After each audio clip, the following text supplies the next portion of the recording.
bienvenue sur Monaco Info pour le retour des matinales au marché dans le cadre de la semaine philo. Acte 2, l'acte 1 avait eu lieu en 2022. Aujourd'hui, premier thème, l'écologie, en partenariat avec la mairie de Monaco, mais aussi la Fondation Prince Albert II. L'intégralité de cette matinale est aussi à retrouver sur le site des rencontres philosophiques de Monaco. Et vous allez pouvoir le constater, deux invités de marque à nos côtés, son Altesse Sérénissime, le Prince Albert II et Charlotte Casiraghi, présidente des rencontres philosophiques de Monaco.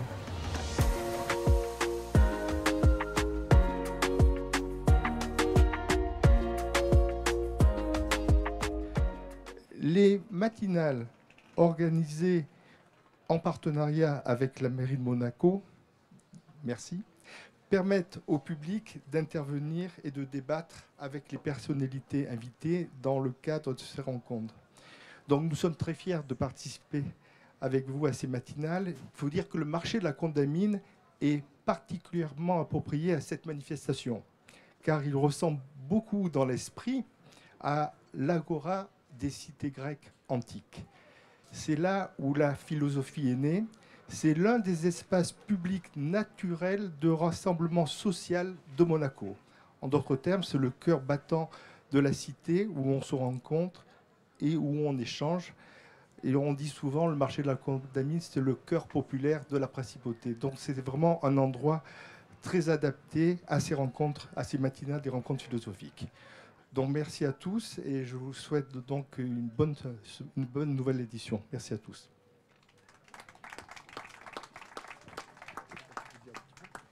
Merci. En tout cas, voilà, c'est un plaisir et un honneur que d'ouvrir cette semaine de la philosophie ici au marché. Et c'est vrai que c'était un pari un peu fou que de créer ces moments au cœur du marché. Et ça me fait très plaisir de voir que vous êtes nombreux ce matin. Et vive la philosophie. Voilà.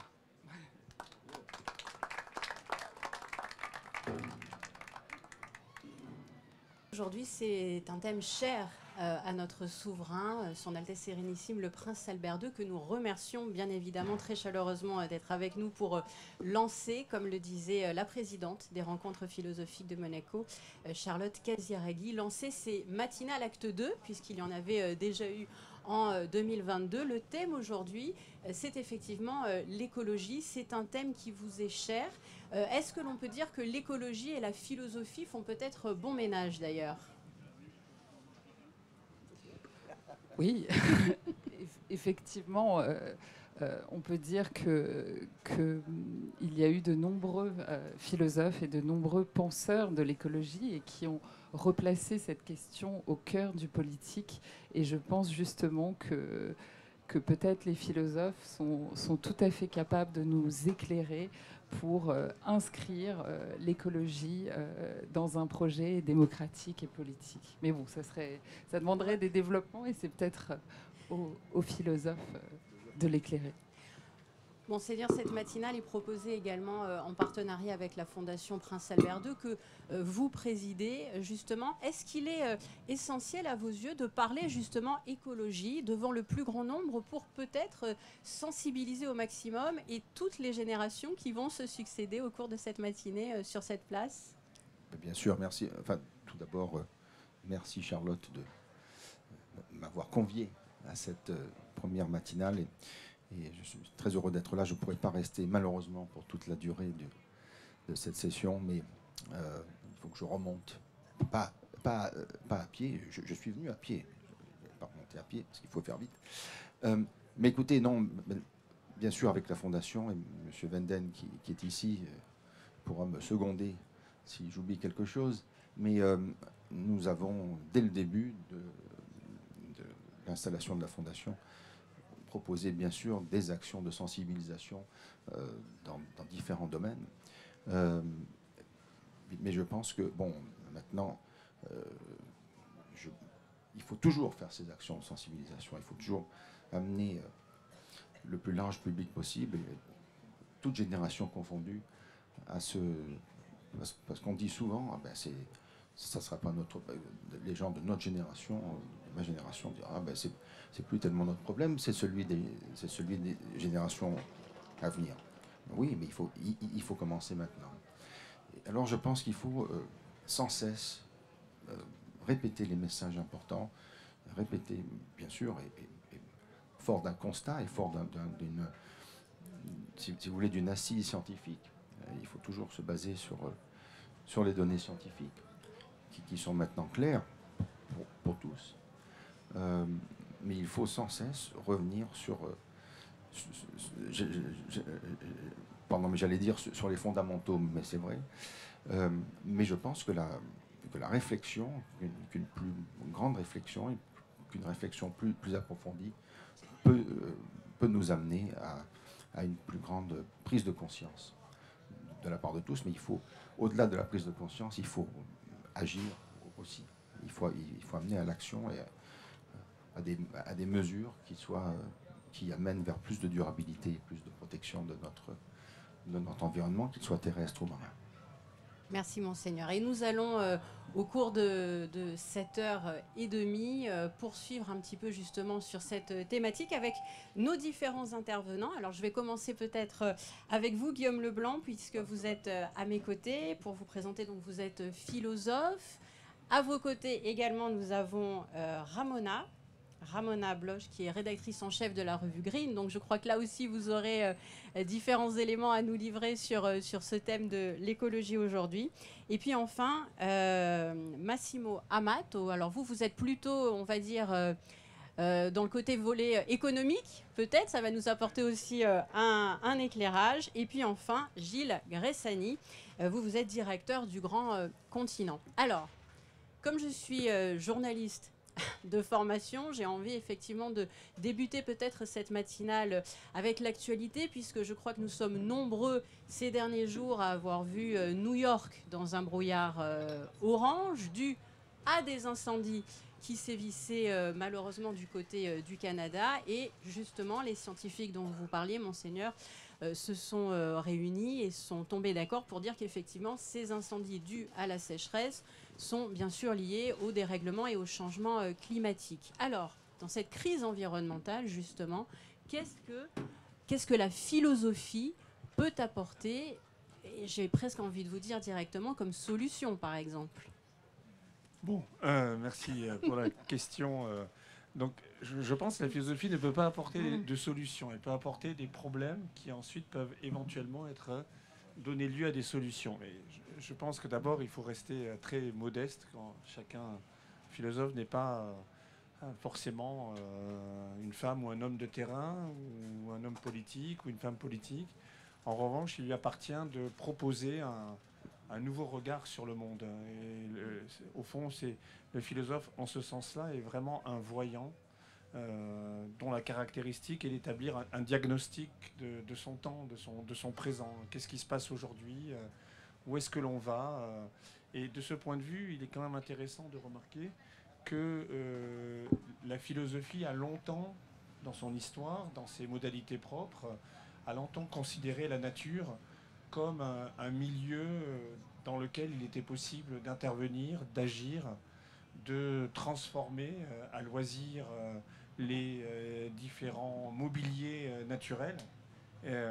C'est le moment du XVIe siècle, du XVIIe siècle, quand on a un tournant aussi d'une mathématisation de la nature avec Bacon, Descartes. Descartes a cette fameuse phrase: il faut se rendre comme maître et possesseur de la nature, maître et possesseur. Alors en même temps, il a le génie de dire comme, donc il préserve une espèce de fiction pour nous dire on ne doit pas être maître et possesseur, on doit être comme. Alors qu'est-ce que ça signifie ce comme? C'est très intéressant. Toujours est-il que la modernité a quand même pris le pas à effacer le comme et a vraiment eu ce projet de maîtriser, de posséder la nature, de se l'approprier, d'en faire un réservoir de prédation future. Et ce regard a été quand même le regard philosophique dominant jusqu'à un moment assez récent, dans lequel on a considéré, en particulier dans un tournant de philosophie écoféministe, pas seulement, que effectivement la nature devait être considérée d'une manière complètement autre, donnant lieu à une forme d'altérité résistante. Et à ce moment-là, notre perception a changé. Je trouve qu'on est à ce moment où notre regard est en train de se transformer. C'est-à-dire ce n'est pas simplement que faut-il faire par rapport à la nature, mais comment nous-mêmes devons-nous nous comprendre comme des êtres naturels pour intégrer la part naturelle en nous et faire que ce en nous de la nature soit aussi un hors de nous. Autrement dit, l'idée qu'il y aurait une séparation presque de type cinématographique entre le spectateur voyant la nature et la nature donnée comme un paysage transformable, comme une pâte à modeler à loisir, je crois que cette idée-là a fait son temps et que désormais nous sommes immergés dans la nature, nous sommes partis de la nature. On peut revenir à ce philosophe du XVIIe siècle, Spinoza, qui expliquait que l'homme est une pars naturae, une part de la nature, et que ce qu'il fait est lié à tout un écosystème qu'il transforme et qui le transforme. Et donc la question de la nature, c'est notre question. La question biologique, c'est notre question anthropologique. Et cette fin des séparations est, je crois, ce qui nous place dans l'urgence de l'action. Est-ce que ce sont des messages que vous véhiculez aussi dans la revue Green, Ramona ? Oui. Oui, je partirai de ce dernier mot, l'appel à l'action. Nous avons effectivement, juste après la guerre en Ukraine, travaillé beaucoup, le début de la guerre en Ukraine, nous avons commencé à travailler beaucoup sur comment cette urgence sécuritaire et comment cette urgence géopolitique a un impact sur notre action climatique. Et dans le avant-dernier numéro, l'écologie de guerre, dirigé par Pierre Charbonnier, il y a effectivement cette notion d'écologie de guerre, où l'impératif sécuritaire nous pousse à plus d'action et à une accélération de la transition avec tous les instruments dont on dispose, à la fois les investissements dans les renouvelables, une accélération de la transition énergétique, mais aussi sur le volet un peu plus sobriété. Tout au long de l'hiver, on a été encouragé en Europe à économiser plus d'électricité, économiser de gaz, afin de répondre finalement à une menace sécuritaire. Du coup, ça c'était quelque chose de nouveau et nous avons beaucoup travaillé dans la revue Green, mais également dans les pages du Grand Continent. Massimo, je vous ai vu un petit peu prendre des notes également. Est-ce que vous voudriez nous faire part de votre idée du sujet ? Volontiers. J'ai réagi aussi à ce qui a été déjà dit. Et la première chose que je voudrais dire, c'est que c'est clair qu'on est face à une urgence, ça c'est évident. Mais pour bien réagir à une urgence, il faut garder le calme. C'est-à-dire ne pas suivre, disons, c'est faire donner le rythme par l'urgence elle-même. Donc c'est aussi une occasion pour... On est forcé à agir, mais on est aussi invité à penser. Heidegger, à la fin de la guerre, à la question qu'est-ce qu'il faut faire, que faire, disons, c'est la question de Lénine avant tout, il dit avant tout penser. Avant tout penser. Pourquoi ça? Parce que l'urgence vient d'une utilisation de la technique, c'est-à-dire c'est l'industrie. C'est la révolution industrielle qui nous amène avec les effets cumulatifs, disons, de la carbonation à la situation où on est. C'est-à-dire s'il y a une urgence liée à la CO2, c'est parce que ça fait 3 siècles qu'on utilise le charbon, après on utilisait le pétrole, maintenant le gaz, donc il y a... le problème est issu de la technique, mais évidemment, il faut trouver des solutions techniques. C'est clair qu'il y a une prise de conscience, c'est clair que les comportements doivent changer, mais la solution ne peut pas venir d'un acte de bonne volonté, tout simplement. Il faut que la volonté soit, disons, méthodique, d'une certaine manière. Non, et c'est ici que la philosophie, justement, apporte des problèmes et pas des solutions. Voilà.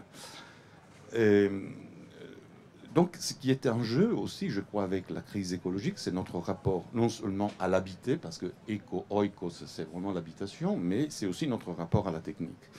Là je finis, autre suggestion qui venait de vous, la nature comme comptoir. Voilà, c'est encore l'idée d'Heidegger dans sa conférence des 53. Non, la nature, c'est les dépôts des énergies qu'on défis à sortir pour notre utilité.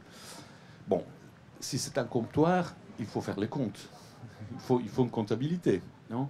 Et les économistes sont aussi appelés à faire la comptabilité de ce qui nous coûte avoir ce qu'on a. Techniquement, c'est les externalités négatives, donc il faut tenir compte dans la comptabilité. Quand on produit, il n'y a pas seulement les coûts qu'on soutient, mais aussi les coûts qu'on n'arrive pas à comptabiliser, mais qui sont là, et qui ont à faire, évidemment, avec l'amortisation. Donc, le rapport à la mort, littéralement, le rapport à la finitude. Et donc, je crois qu'il y a la nécessité de penser à une nouvelle comptabilité. Et donc, l'économie, là, oui, il faut prétendre que l'économie puisse faire son travail comme il faut, parce que peut-être elle ne l'a pas fait jusqu'ici, surtout dans les dernières 30 ans. Est-ce que l'idée, pour le coup, ce serait justement de se lancer dans davantage d'échanges, y compris peut-être avec les dirigeants? Alors c'est vrai que nous sommes très bien placés en principauté, puisque notre chef d'État, Son Altesse Sérénissime le Prince Albert II, est très engagé en faveur de l'environnement depuis des années. Mais est-ce que dans d'autres pays, il faudrait davantage convaincre les chefs d'État, convaincre aussi peut-être certains dirigeants d'entreprise aussi? C'est effectivement une question qui demande de revenir un peu aussi, faire une synthèse entre ce que ça a été dit avant moi. C'est qu'au fond, c'est vrai qu'aujourd'hui on se retrouve dans un cas de figure un peu étonnant. C'est qu'on a l'impression que les pièces et les règles du jeu sont en train de changer très vite. On l'a vu, la pandémie, la crise déterminée par la guerre en Ukraine, on vient d'une vague longue de crise économique. Donc nous sommes dans une époque de transformation qui sont ressenties d'une façon individuelle profonde. Et on a un peu l'impression, effectivement, que face à ces transformations, il faudrait un peu changer de paradigme. Il faudrait recalculer, revoir comment on fait pour redéployer les différentes entités qui se trouvent sur la table. Mais en réalité, ce qui est posé par la crise climatique, c'est que ce n'est pas simplement les pièces et les règles du jeu qui sont en train de changer, c'est aussi la table elle-même du jeu. Et c'est là que ça introduit un niveau de difficulté qui est encore plus grand. Effectivement, nous ne sommes plus simplement dans un espace plat qu'on peut essayer d'investir, de travailler.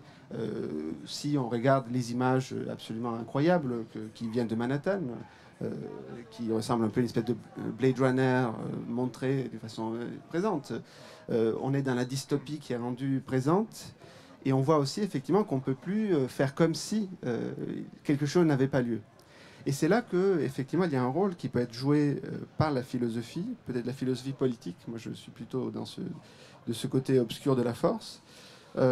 Et je crois que la philosophie politique, au fond, ce qu'elle peut faire, c'est qu'elle essaye de configurer des problèmes quand ils se posent en créant des choses que moi, j'aimerais définir comme des espèces de court-circuits. Au fond, face à la difficulté du réel, à la redondance, à l'hétérogénéité des problèmes que nous avons face à nous, en fait, il y a des moments dans lesquels on a besoin de concepts. Par exemple, le concept de souveraineté a été très utile à une époque pour faire plein de choses. On était dans les guerres de religion. Là aussi, les pièces étaient en train de changer, les règles changeaient tout le temps. Et il y a un moment, effectivement, il y a une séquence politique, peut-être qui est lancée avec Machiavel et qui s'achève avec Hobbes, dans lequel, en fait, on pense une notion qui en réalité permet de faire beaucoup de choses, mais qui reste un concept. Et c'est là, je crois qu'aujourd'hui, il faut être à même de penser conceptuellement, et c'est là effectivement qu'il y a un rôle qui peut intervenir dans la philosophie politique, mais penser quoi exactement? Je dirais au fond une transformation de 3 points qui étaient pour nous, dans la séquence longue qui vient de la fin de la Première Guerre froide, qui était au fond, qui faisait qu'on vivait dans un monde qui était configuré par 3 points. Il y avait d'un côté, il y avait des consommateurs. Les consommateurs étaient réunis par des échanges et des flux. Et au fond, petit à petit, le monde allait devenir horizontal parce qu'on mettait en connexion les consommateurs par des échanges et des flux dans des coins différents du monde. La première idéologie de l'Internet, une bonne partie aussi de la première forme de la mondialisation libérale, pense vraiment ces termes-là. Et aujourd'hui, la rupture intervient parce que là où on avait des consommateurs, on a des citoyens armés. Là où on avait des flux, on a des stocks qu'il faut remplir parce qu'il faut faire face à des pénuries potentiellement radicales et nos sociétés fatiguées ne peuvent plus faire face à ce type de choc. Et on revient effectivement à la crise climatique. Et enfin, nous sommes dans un monde qui n'est plus horizontal, qui ne tient plus à l'horizontalité, mais qui est un monde cassé. Et là, pour revenir à votre question, la question de la gouvernance de ce monde complexe devient particulièrement difficile parce qu'encore une fois, les pièces et les règles du jeu sont en train de changer, mais aussi le tableau et le plateau dans lequel on joue. Il y a un terme que vous avez été plusieurs à utiliser jusqu'ici, c'est celui d'urgence. Alors oui, il y a urgence, mais pour autant, les professionnels que vous êtes et sur différentes questions estiment-ils qu'il y a quand même déjà de bonnes actions et des choses bien qui sont réalisées en faveur justement de l'écologie? Ramona peut-être? Oui. Ou... Oui, absolument. Et comme je disais, si on regarde même au niveau des États membres de l'Union européenne depuis l'invasion russe de l'Ukraine, c'est extraordinaire ce qui s'est passé au bout de 12 mois, quelque chose qu'on ne pourrait pas imaginer. Par exemple, si en 2021, il y a la Russie qui a assuré presque moitié de l'approvisionnement en gaz des États membres, on est autour de 7% aujourd'hui. C'est extraordinaire, on ne pensait pas qu'on était capable au début de la guerre. Il y a la baisse de consommation, effectivement, peut-être pas d'une manière soutenable, mais par les petits gestes qu'on a encouragés. Elle est aussi extraordinaire, pas seulement au niveau des citoyens et des consommateurs, mais aussi au niveau des entreprises et des industriels. Après, si on regarde aussi les grands engagements des pays en faveur du climat sont aussi impressionnants, peut-être portés par une séquence politique favorable. Il y a les États-Unis qui ont pris des engagements absolument incroyables avec le plan d'investissement l'année passée au mois d'août, Inflation Reduction Act, qui nous donne un peu de maux de tête maintenant en Europe, mais qui sur le plan climatique c'est absolument extraordinaire. On ne pensait pas non plus que la Chine aurait, porté par cette volonté d'améliorer, finalement, en Chine, la question climatique vient d'un besoin très concret, c'est la qualité de l'air. C'est extraordinaire, c'est le premier pays en termes de capacité d'ajout renouvelable en ce moment même. Du coup, il y a des actions qui se font maintenant dans l'urgence. Est-ce qu'on va assez vite? Est-ce que c'est assez? Oui, oui, je serais un peu plus peut-être pessimiste parce que disons que quand on regarde aussi l'échelle au niveau éco-politique des inégalités de consommation, de gaspillage, etc., on se rend compte que les pays les plus avancés sont les pays les plus, entre guillemets, arriérés du point de vue de la possibilité de gaspiller, de produire une dévastation. Un Américain, à peu près, consomme l'équivalent de 15 personnes, 20 personnes en Afrique. Donc on a quand même là une injustice fondamentale. Est-ce que, et pour moi le problème, il est d'arriver à tenir bout à bout l'écologie et la justice environnementale et la justice entre guillemets sociale, politique, de manière à instaurer un nouvel ordre international. Et je trouve que c'est cet équilibre qu'il faut retrouver. On est quand même dans un lieu, par exemple ici, vraiment magnifique. Enfin, et quand on regarde ce lieu, comme je le fais en ce moment, on se dit qu'il tient à un équilibre entre le naturel, le culturel, une forme d'harmonie. C'est cette possibilité de l'harmonie qu'il faut arriver à retrouver. Alors, est-ce que les termes de sobriété, c'est-à-dire une manière d'instaurer la limite dans l'illimitation d'une forme de capitalisme qui s'est approprié toutes les ressources. Comment renaître à la liberté de la limite? Comment faire que la possibilité de se limiter à nouveau nous fasse revenir sur Terre? Je crois vraiment aux analyses de ce point de vue de Bruno Latour, qui est hélas parti, qui a expliqué qu'il faut revenir sur Terre. Nous avons perdu notre habitat terrestre. Il faut réatterrir, il est urgent de réatterrir justement. Il est urgent de se redécouvrir terrien et terrienne. Peut-être que nous avons cru dans les métamorphoses, la littérature, la philosophie a célébré depuis Ovide des métamorphoses. Peut-être qu'il est temps de revenir à une forme de réincarnation, c'est-à-dire d'anti-métamorphose. Comment réhabiter son propre corps, sa propre terre? Comment redevenir terrien? Je pense que c'est suggéré par ce paysage. Il faut le dire à Elon Musk qui veut aller sur Mars. à tout prix. Donc, il faudrait le faire revenir sur Terre. Je pensais exactement, en train de parler... Pardon, hein, je me suis permis. Je pensais exactement, j'avais la boucle en tête. Donc revenir sur Terre, est-ce que c'est aussi d'une certaine manière revenir à la nature, on va dire? Est-ce que c'est un petit peu pareil ou pas finalement? Merci Monseigneur, un grand merci à vous. Merci encore. Donc oui, nous disions revenir à la terre. Est-ce que c'est revenir à la nature aussi? Est-ce que finalement, au milieu de toutes ces sociétés de consommation, et en particulier voilà, ces dernières années, est-ce qu'on sait un petit peu, est-ce que l'homme, la femme se sont un petit peu perdus? Est-ce qu'il faut revenir à la nature parce que ça aurait un réel intérêt pour notre avenir? Oui, oui. Oui et non, au sens que là je suis assez catégorique. Je pense qu'on est dans les mondes de la technique et donc la nature est dedans la technique. Déjà, Karl Marx disait la nature en tant que telle n'existe plus en forme pure, sauf peut-être dans un atoll polynésien des formations récentes. Il y a quand même l'interaction de l'homme avec la nature. Alors, nous, on a connu, évidemment, dans des civilisations précédentes, au fond, à base agricole, un rapport équilibré à la nature. Ce rapport a été cassé. On l'a fait sauter.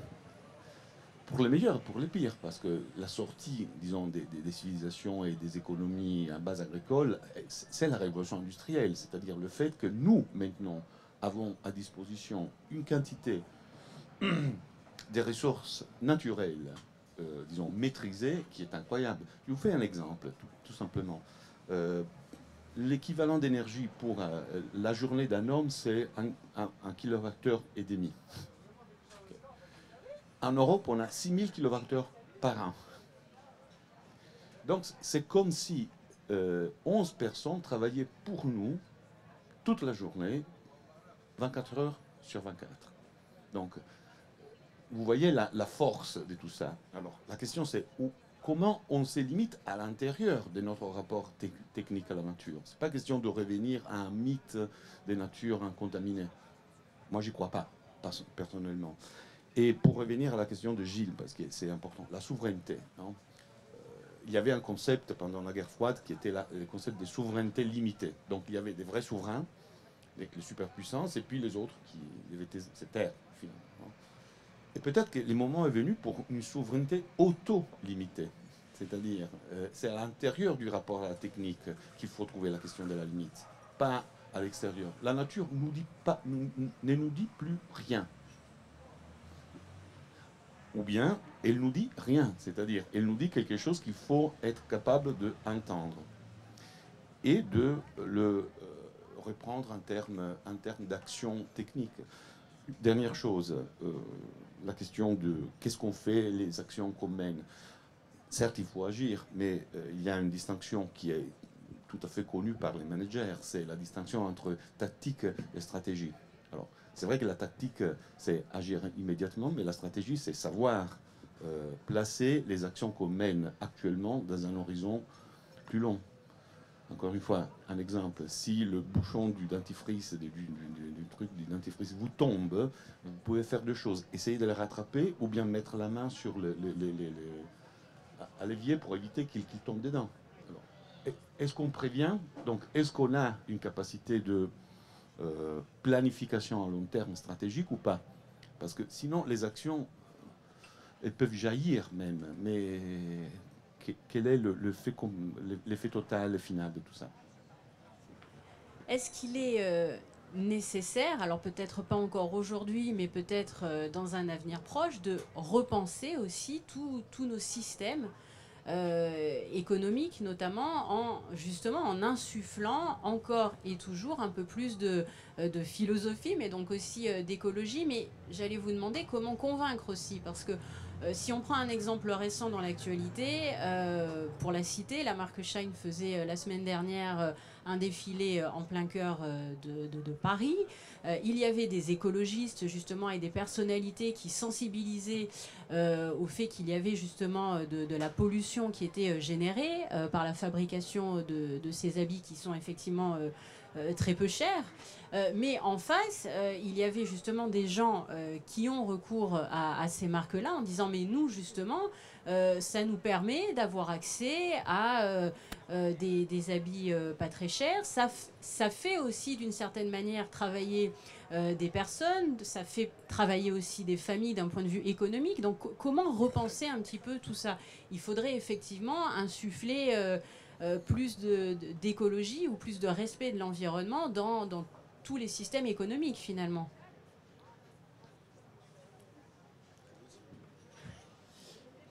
C'est la question clé. Moi, je dirais qu'il y a deux questions qui sont inscrites dans celle-ci. La première, elle est un peu plus simple à comprendre, c'est qu'au fond, c'est de savoir si l'écologie aujourd'hui configure l'espace politique.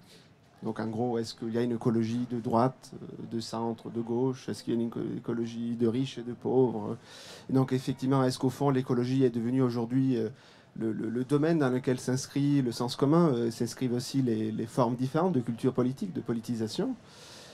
Ou bien est-ce que l'écologie est une forme précise de critique du extractivisme, productivisme? Au fond, est-ce qu'elle vise la fin d'une forme de croissance? Est-ce qu'elle vise une forme de critique radicale de la technique, du capitalisme? Et ça, au fond, c'est une question qui n'est pas totalement résolue. On voit effectivement aujourd'hui qu'il y a des formes différentes d'écologie, mais on voit aussi que ce n'est pas quelque chose de définitif. On voit aussi l'armée qui s'en saisit, par exemple. Adrien Estève est un spécialiste de la question. Et donc on voit effectivement qu'il y a aujourd'hui une contrainte, précisément parce qu'effectivement il y a un feedback qui fait qu'il y a peut-être une discontinuité, parce que c'est vrai que l'instrument et la technique est présente dans l'animal, mais c'est vrai aussi que là nous sommes peut-être dans un saut qualitatif qui vient de l'accumulation quantitative des capacités de produire de l'innovation de la technique. Et donc, ça, c'est la première question. Est-ce que, au fond, on doit basculer et changer de système pour faire de l'écologie, ou est-ce qu'on peut le faire dans le cadre d'un système? Et il y a une deuxième question qui a été beaucoup plus fondamentale. Et au fond, si vous me suivez, vous allez voir aussi quelle est peut-être ma réponse à la première question, qui est que, au fond, le politique, dans sa forme, disons, occidentale, a été inventé par la modernité politique sur une idée assez banale, mais qui est révolutionnaire, et qui est bien exprimée par une fausse citation qu'on attribue souvent à Machiavel. On dit Machiavel a pensé que les moyens justifient les fins. Or, cette citation est inventée, et en plus elle fait de Machiavel une chose un peu immorale, bizarre. Mais quand on va au fond de cette idée-là, de cette citation-là, on décèle aussi quelle est l'intuition fondamentale de Machiavel. Et qui est fondamentale, c'est de dire que le politique a lieu quand il y a des moyens qui permettent d'orienter une société vers une fin. Donc au fond, on peut délibérer, on peut, par la force, décider de changer la direction du gouvernail, du bateau dans lequel se retrouve la société. Donc on peut décider d'aller à droite, on peut décider d'aller à gauche, on a un État hitlérien, on a un État républicain, on a des formes différentes de politique, parce qu'effectivement, cette idée de moyens nécessaires à la transformation est vraiment inscrite dans le politique, tel qu'on le pratique en modernité. Et encore une fois, ce n'est pas quelque chose d'évident, en fait. Il y a des longues périodes dans l'histoire où la politique n'est pas forcément quelque chose qui a la même forme qu'elle a aujourd'hui. On peut penser effectivement à une bonne partie du bas Moyen-Âge, on peut penser une partie aussi du monde aujourd'hui où effectivement la politique n'a pas cette forme-là. Les gens ne délibèrent pas, ne décident pas comment s'orienter collectivement. Et quel est le problème avec cette idée? C'est qu'encore une fois, on se retrouve avec une idée très moderne qui repose sur l'idée qu'on puisse orienter par des moyens les choses. Et donc on se retrouve avec cette idée d'une nature statique dans laquelle on peut jouer, d'une barque qui permet un peu comme une espèce d'écluse de changer la direction des flots, d'orienter non pas simplement la société mais aussi le monde. Et c'est cette idée-là qui aujourd'hui est en train d'exploser. C'est la possibilité qu'on aurait de contrôler la direction dans laquelle va le monde. Et les méga-feux au Canada, les pluies qui détruisent le Pakistan nous le montrent d'une façon concrète. Aujourd'hui, il y a des choses qui ne sont plus possibles parce qu'en fait, il y a un retour de la Terre qui fait qu'en fait, la question même d'atterrir n'est plus vraiment le problème. C'est qu'en fait, si on n'atterrit pas, c'est la Terre qui nous atterrit. Olivier Vanden, vous vouliez prendre la parole? Oui. Merci beaucoup pour ces commentaires et pour revenir à la question initiale. Ça rejoint un des propos qui a été évoqué tout à l'heure. Je crois que le problème fondamental, c'est que l'écologie a toujours été considérée hors du champ économique. Et ça, c'est le postulat de départ qui est complètement erroné. Il ne peut pas y avoir d'économie sans écologie. Sans matières premières, il n'y a pas d'industrie. Donc il faut ramener dans le champ de l'économique l'écologique.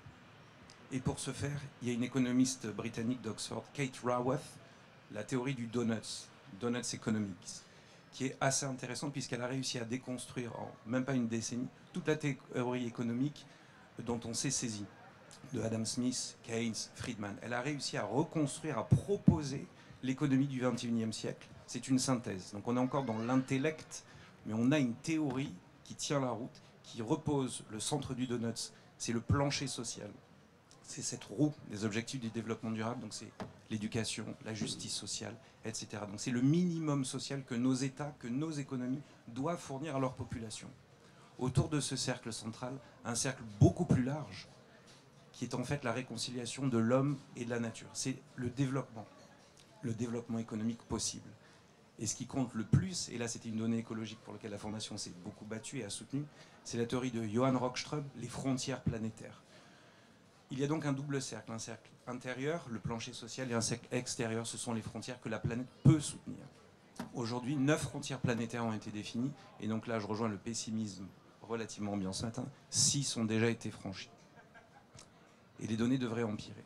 Mais donc je crois, et vous l'avez dit tout à l'heure monsieur, les externalités négatives, ça c'est ce terme horrible et fort habile que les économistes ont trouvé pour ne pas considérer dans le prix d'un produit, ça rejoint un problème textile, on ne considère pas la pollution, court terme, long terme, la pollution chimique, la pollution plastique, elle n'est pas inclue dans le prix de vente, dans le salaire. Et donc c'est tout ce travail-là qu'il faut absolument accomplir pour pouvoir parler de justice sociale et de travail décent. J'en terminerai juste avec, parce que là on reste dans le théorique, comment on arrive à le mettre en pratique. Et là je dois dire, la semaine passée aussi grâce aux rencontres philosophiques, nous avons mené un débat assez intéressant, j'aimerais beaucoup vous entendre sur les imaginaires collectifs. C'était un postulat que j'ai entendu il y a peu de temps, mais si on n'arrive pas à rêver le monde que l'on souhaite, donc un monde 2050 où on aurait réussi toutes ces transitions, on ne peut pas y arriver. Et je faisais le parallèle avec notre vie d'étudiant, lorsqu'on finit nos études, ben oui, il y a un moment où on se pose une question de je rêve à quelle vie professionnelle, je rêve à quelle vie familiale, à quelle vie sociale. Et inconsciemment, on va définir des objectifs intermédiaires pour les atteindre. Pour l'écologie et l'économie, c'est la même chose, je crois.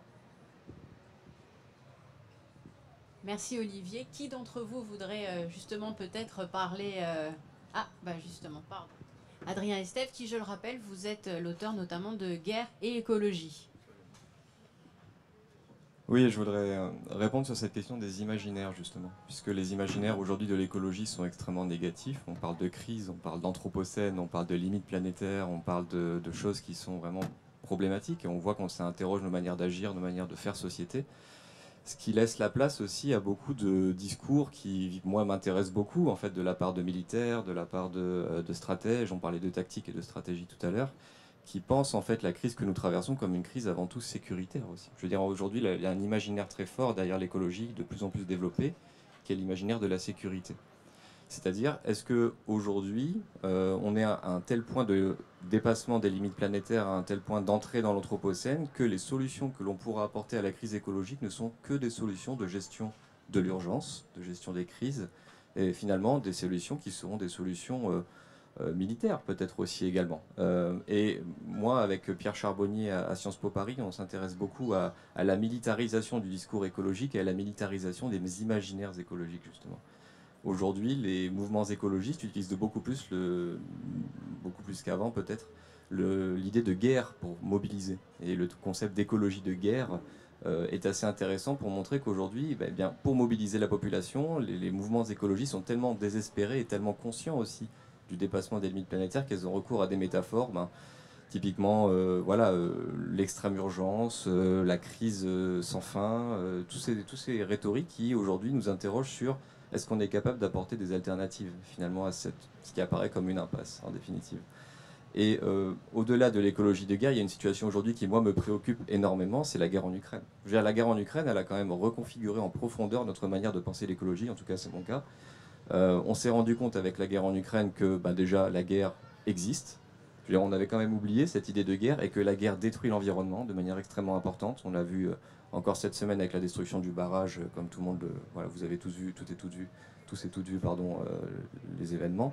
La centrale de Zaporijia nous a rappelé aussi que les catastrophes nucléaires sont aussi possibles aujourd'hui dans des contextes de guerre. Voilà, plus généralement, on se rend compte que on est dans des sociétés qui ne sont pas des sociétés pacifiées. Je veux dire, on est dans un continent, et le continent européen, qui n'est pas complètement pacifié, où la guerre est toujours impossible. Donc ça nous interroge en tant que personne qui s'intéresse à l'écologie, hein, et aussi ça a amené ce débat qu'on évoquera ce soir sur la souveraineté énergétique.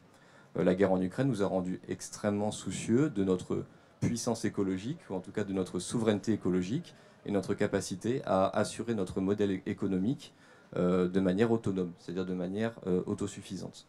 Donc voilà, au niveau des imaginaires, moi je suis très curieux d'entendre les autres participants sur des imaginaires positifs, parce que moi de mon côté, comme vous pouvez le constater, je vois beaucoup d'imaginaires négatifs finalement, et beaucoup d'imaginaires problématiques autour de la question de la guerre justement.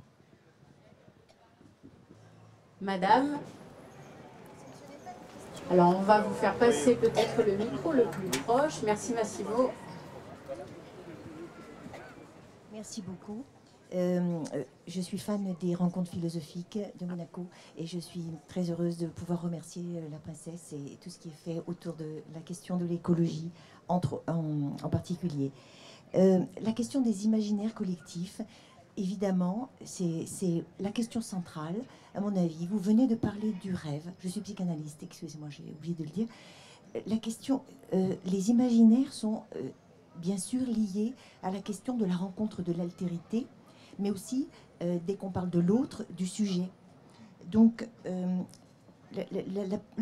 le positionnement du sujet par rapport à l'appréhension des questions écologiques, et là encore, il faudrait beaucoup définir ce que ça représente, la représentation de ce mot pour l'individu. C'est surtout la question du sujet qui est posée là. Et c'est incroyable ce que la question de l'écologie peut remettre comme position centrale du sujet dans le monde qu'il habite. Et je suis frappée par le lien qui existe entre la psychanalyse, le moi, le soi par rapport à cette altérité. Et je vous remercie de l'avoir souligné, parce qu'en effet, on a tendance à l'oublier dans tous les discours que l'on entend autour de cette question. L'écologie, les imaginaires, etc., c'est surtout par rapport au sujet. S'il n'y a pas de sujet, il n'y a pas de monde extérieur, il n'y a pas de perception. Donc, il faudrait chacun se centrer sur son positionnement, cette réflexion, cette impensée du sujet par rapport à l'altérité, par rapport à tout ce qui est autre, et comment appréhender, comment mettre en mots, comment le penser, parce que ce travail-là n'est pas encore fait. On essaie de définir l'écologie et tout un tas de concepts en dehors du positionnement du sujet qui est quand même central. Donc c'est une grande réflexion sur le sujet qu'il faut également avoir. Voilà, je vous remercie de l'avoir souligné. Merci. Merci. Est-ce que l'un d'entre vous veut interagir par rapport à la question du sujet ? Je ne veux pas monopoliser la parole, mais juste sur ce point-là, effectivement, ce qui est très intéressant, si on pense l'écologie comme, disons, une pratique, une pensée des relations, le sujet que je suis, il est, par le fait qu'il est relié à un monde, il est tout de suite interpellé par la question de la santé, entre guillemets, de la qualité de ces relations. Et donc, être sujet aujourd'hui, c'est, à mon sens, ce sont deux choses qui s'articulent. C'est d'une part être interpellé par un certain nombre de questions, et aujourd'hui, être sujet, c'est être interpellé par la question écologique. Je me réveille le matin, je me découvre interpellé par une question qui me précède et dans laquelle je me situe et qui va me construire comme sujet. Et le sujet n'est pas un point d'origine. Philosophiquement, on a souvent tendance à penser que le sujet est un point de départ, une forme à partir de laquelle on va produire des actions librement, etc. Et être sujet ici, ça nous oblige à penser le sujet comme un processus à l'intérieur d'un ensemble de relations. Je suis convoqué, voilà. Je suis convoqué à être ce sujet-ci. Et ça peut être terriblement angoissant, j'en viens à la deuxième perspective, parce que précisément, si je suis interpellé par la question environnementale, dès que je me réveille le matin, et peut-être même dans le sommeil, ce qui est encore plus terrifiant, je me découvre pris dans des dispositifs en tant que sujet. C'est-à-dire que, par exemple, je me découvre pris dans un dispositif que je n'ai pas choisi. Ce dispositif, c'est un ensemble de produits qui sont à ma disposition. Des stylos, ils sont fabriqués où? Des voitures, où est-ce qu'elles ont été produites vraiment? Dans quelles conditions, etc. Ça rejoint la question dont on parlait tout à l'heure de la technique. Je suis pris dans un dispositif et mon problème, disons, outre le problème politique que ça pose, mon problème existentiel, c'est qu'est-ce que je vais faire en tant que sujet interpellé par la question environnementale pour arriver à me débrouiller dans un dispositif qui ne veut pas de la question environnementale. Et là, c'est terriblement, c'est un peu schizophrénique parce que je veux essayer de produire un certain nombre de gestes et je me trouve pris dans un ensemble d'éléments qui sont complètement rétifs à ce geste-là. Et donc mon sujet interpellé, qu'est-ce que je peux en faire de cette subjectivité-là? Une autre réaction. Robert Maggiori, je le savais. Je ne veux pas poser de questions, juste pour compléter ce que dit Guillaume, parce que quand on pense le sujet, c'est vrai, c'est une jolie phrase, etc. Mais aujourd'hui, on ne peut plus le penser comme ça. C'est-à-dire que le sujet, on ne peut pas le penser comme le propre. Fut-il interpellé, convoqué par les objets, son dentifrice le matin, etc., etc. Or, la difficulté aujourd'hui de la philosophie qui était habituée à penser un sujet comme une sorte de puissance qui allait de façon exponentielle vers une domination de la nature ou de sa propre vie, aujourd'hui, c'est le contraire. Je veux dire, comment arrivons-nous à penser un sujet sobre, un sujet laconique, troué, un sujet tremblant, hésitant, qui n'est plus du tout dans l'appropriation. Et par conséquent, c'est encore plus difficile d'être interpellé et saisi par des situations, tu as parfaitement raison, qu'on ne choisit pas, en n'étant pas soi-même ferme sur ses pieds, en étant soi-même tremblant. C'est pour ça qu'on est, comment dirais-je, la question écologique, elle nous prend aux tripes, quoi. Parce que déjà, nous sommes dépotentialisés, et on doit se penser comme ça, comme sujet sobre, dont le rêve n'est plus, effectivement, d'avoir le maximum, etc. Mais en même temps, il y a dans nos actions, ce que nous pouvons faire, tellement de contradictions que c'est là la difficulté pour les gens qui sont sérieux, qui s'occupent d'écologie. Je sais pas, admettons que je sois maire d'une ville, on me dit, t'as pas planté assez d'arbres. Bah si, je vais planter des arbres, je vais végétaliser. Puis après, c'est la sécheresse, donc il n'y a plus d'eau pour les arbres. Comment je fais? Moi, je veux bien être Madame Hidalgo qui libère le 5e arrondissement de ses voitures, mais moi, je suis en voiture et je me trouve tous les soirs dans 390 km de bouchons pour libérer le 6e et le 7e arrondissement. Donc comment on fait? D'un côté, dans une situation très contradictoire, et de l'autre côté, lorsqu'on a un sujet qui n'a plus d'assurance, qui est sur des pieds d'argile, si je puis dire maintenant. Et par conséquent, dans les deux cas, il y a une vulnérabilité terrible, quoi. Je ne vous pose pas la question, parce qu'après, la réponse, ça va être compliqué. Donc, je lance juste ça. L'un d'entre vous veut-il réagir aux propos de Robert Maggiori? Non, nous avons une question, oui. Il est clair qu'on ne peut pas penser l'écologie hors du champ économique, mais peut-être il est difficile aussi de penser le champ écologique hors du champ anthropologique. Et là, je salue le courage de Ramona lorsque vous avez dit que oui, la table est changée, c'est-à-dire par exemple les pays comme l'Allemagne ou la France ont changé leur dépendance de l'énergie du Gazprom, etc. Mais ce qui est encore plus extraordinaire, c'est que les gens ordinaires font des choses extraordinaires, c'est-à-dire ils ont cette compréhension du moment historique que nous vivons, donc il y a cette capacité de autolimitation, de solidarité extraordinaire, de hospitalité pratiquée par en particulier les rencontres philosophiques. Donc la question, l'énergie renouvelable, on prononce trop souvent en pensant uniquement aux choses matérielles. La question, comment l'énergie humaine peut être renouvelée? Comment elle est renouvelable? Ce matin, on a tous pris le café pour renouveler notre énergie. Alors, quels sont d'autres moyens pour renouveler l'énergie de vertu, finalement? Parce que liberté et solidarité, ce sont des choses à renouveler chaque matin. Juste un exemple, on a évoqué, bien sûr, Descartes, Machiavel, etc. On n'a pas évoqué nos contemporains. Le matin, une journaliste française, Laure Mondeville, était à Kiev la nuit où le barrage à Dnipro était détruit par l'armée russe. Elle a pris la voiture pour aller vers le sud. Et toute la journée, j'ai donné des téléphones, des contacts pour contacter monsieur le maire, les volontaires. Et à un moment donné, j'ai dit, Laure, achète au maximum de l'eau potable. Chemin faisant sur... Donc, à mon avis, la question, comment les gens, entre guillemets, ordinaires, peuvent trouver les sources pour renouveler l'énergie, justement, de notre solidarité.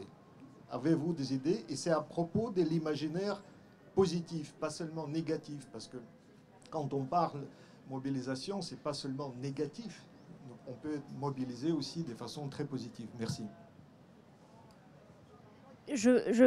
Tout au début, je voulais juste donner quelques éléments pour l'intelligence artificielle. Peut-être c'est trop concret par rapport à tout ce qu'on vient de discuter, mais la première chose qui me vient en tête, c'est effectivement la consommation d'énergie. Tout développement, toute transition numérique implique une consommation d'énergie énorme au moment où on voit à quel point l'énergie devient à la fois une question sécuritaire, mais aussi que d'un point de vue écologique, c'est un peu terrible. Et après, la deuxième chose qui me vient en tête, c'est aussi que cette troisième transition, la transition digitale, rentre exactement comme la question écologique, un peu dans la compétition des pouvoirs aujourd'hui. Et ça devient, on voit plusieurs blocs se constituer. Ici en Europe, on parle beaucoup plus de régulation, on parle beaucoup plus de comment maîtriser ce qui se passe. De l'autre côté, aux États-Unis, on parle plutôt d'un avancement très rapide. Et en Chine, on se pose la question comment s'assurer d'être à la pointe du développement dans les conditions d'une guerre économique menée par les États-Unis. Du coup, ça, c'est plutôt les deux éléments à qui je pense. Et peut-être sur cette question, Adrien, si tu as des éléments. Par rapport aux vertus. Oui, sur la question plus spécifiquement des blocs, puisque bon, moi je suis en relations internationales, ça rejoindra quelques éléments qui ont été dit sur la technique aussi notamment. Aujourd'hui, il y a une grosse compétition sur qui apportera la meilleure solution technique aux problèmes écologiques aussi. Enfin, je veux dire, on ne peut pas penser la technique en dehors des technologies qui sont aujourd'hui développées, en géo-ingénierie notamment, pour proposer des solutions qui seront des solutions présentées comme miracles. On pense notamment à la captation carbone, qui a plutôt bonne presse. Hein. Tout le monde est pour planter des arbres, tout le monde est pour séquestrer du carbone, peut-être sous terre éventuellement. Il y a d'autres techniques plus problématiques comme séquestrer du carbone dans les océans. Aujourd'hui, ce sont des recherches qui sont menées aux États-Unis et en Chine notamment. Une autre technique de géo-ingénierie qui aujourd'hui fait l'objet de compétition entre les blocs, disons, c'est une technique qui s'appelle donc le blocage des flux radiatifs solaires, donc le fait de projeter de l'aérosol dans l'atmosphère pour refroidir artificiellement la Terre. C'est une technique qui est extrêmement controversée, vous l'imaginez bien, on ne connaît pas exactement les impacts éventuels d'une telle projection d'aérosol sur les écosystèmes, mais aujourd'hui la Chine notamment fait un développement très important de ces technologies, et le modèle chinois, et j'en reviens à la question des blocs, est un modèle extrêmement technophile justement. Le modèle chinois est extrêmement technophile. Le modèle chinois, il s'appelle le modèle de civilisation écologique. Donc si vous entendez parler de civilisation écologique, ça renvoie à la doctrine écologique du Parti communiste chinois. Et elle s'appuie énormément sur donc, la géo-ingénierie, la technique, et voilà. Et ça pose une question aujourd'hui qui pour moi est une question qui n'est pas proprement chinoise. Enfin je veux dire, aujourd'hui on peut quand même se poser la question de si nous, en tant qu'êtres angoissés, en tant qu'êtres finalement acculés aussi, qui n'ont pas forcément la capacité de se régénérer facilement. On ne va pas privilégier nous-mêmes des solutions techniques avant de passer à la sobriété. Je veux dire, aujourd'hui, la sobriété, ça va tellement à l'encontre du système dans lequel nous avons été éduqués, de nos valeurs libérales. Est-ce que nous sommes tous ici prêtes et prêts à devenir sobres et pas prêts d'abord à essayer des solutions techniques avant de passer à la sobriété? Donc ce sont des questions qui ne sont pas des questions qu'il faut nécessairement repousser dans des compétitions de blocs, mais des questions fondamentales de philosophie et finalement des questions de comment nous allons fonder la société politique de demain aussi. Je crois qu'il n'y a plus de questions, mais peut-être profitons-en en dernier lieu pour faire un lien avec demain matin, puisque l'éducation sera à l'honneur au cours de la matinale, donc mercredi matin. Il est vrai qu'il est peut-être difficile aujourd'hui de penser écologie sans penser aux enfants. Alors est-ce que c'est justement les nouvelles générations qui vont nous permettre d'aller vers de plus en plus d'écologie? Est-ce que c'est un constat que vous partagez peut-être? Ramona? On va voir, on verra. Bon, écoutez, ce qui est certain, c'est que la jeunesse s'est vraiment emparée de ces questions et nous a mis quand même un gros coup de pied, bon, je ne dirais pas où, mais en tout cas a fait que le monde aujourd'hui n'est plus le même grâce à elle. Et il faut quand même rendre cet hommage à cette jeunesse qui, qui fait partie, qui est agent politique et qui nous oblige aussi à changer nos représentations. Donc l'éducation est hyper importante. On va à présent vous libérer. Merci Charlotte Casiraghi, je le rappelle, donc présidente fondatrice des rencontres philosophiques de Monaco qui nous permettent d'injecter de plus en plus de philosophie dans notre quotidien et sincèrement ça fait du bien. Merci beaucoup. Merci aussi à tous les intervenants de ce matin et je sais que maintenant vous allez prendre la direction du Théâtre Princesse Grace, ce qui me permet de saluer également Françoise Gamerdinger qui nous a écoutés attentivement et qui dirige les affaires culturelles. Merci à tous et très bonne continuation.